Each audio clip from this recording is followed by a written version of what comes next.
शैक्षणिक साहित्य विरोध संघटना महाराष्ट्र राज्य यांच्यातील आम्ही आज उपोषणाला बसत आहोत. अशा किंवा ज्या संस्था व्यावसायिक पद्धतीनं वह्या पुस्तकं शाळेत विकतात त्यांच्या विरोधात आम्ही हा संप पुकारलेला आहे. त्यांनी त्यांच्यावरती महाराष्ट्र शैक्षणिक संस्था अधिनियम आणि स्टेट बोर्डाच्या नियमाप्रमाणे त्यांच्यावर कारवाई व्हावी म्हणून हा संप आम्ही पुकारला आहोत.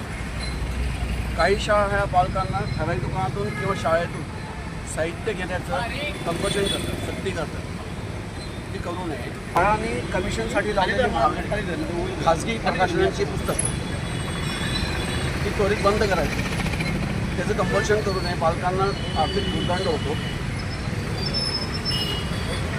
शाळांनी CBSE किंवा NCERT किंवा भारतीय बालभारतीची पुस्तकं स्टेट बोर्डाची पुस्तकं बंधनदार केली पाहिजे.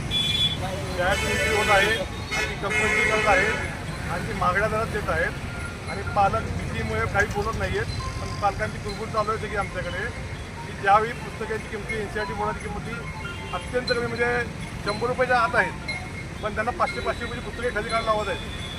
तसंच बाकीचे पुस्तकाची किंमत करत नसताना सुद्धा फक्त शाळेच्या कमिशन खोरी करता वेगवेगळी पुस्तकं वेगवेगळ्या किमतीची पुस्तकं लावली जात आहेत. वह्यांची सुद्धा MRP वेळेवर विक्री होत आहे. तहसीलदार साहेबांना निवेदन देणार आहे. तहसीलदार साहेबांना निवेदन देऊन आम्ही उपोषणाला बसणार आहे आणि आमचं आमरण उपोषण असेल. जमलं होत नाही तेव्हा आम्ही आमरण उपोषण करू. इंग्रजी माध्यमातून जे शाळेमध्ये जे दरवर्षी नवीन पुस्तकं वापरण्याचा अट्टास असतो तो एक बंद केला पाहिजे. जुनी पुस्तकं आपण सुद्धा आपल्या धाकट्या भावांना आपली जुनी पुस्तकं वापरायला दिली जाते, पण इंग्लिश माध्यमातून वापरली जात नाही. तो एक आमचा मुद्दा आहे. जुनी पुस्तकं वापरात यावी.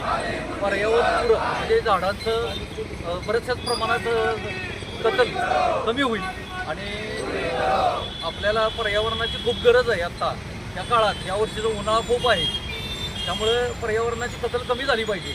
त्यासाठी आपल्याला जुनी पुस्तकं पण वापरण्यात यावी ती. त्यासाठी हा आमचा एक हट्टाच राहील.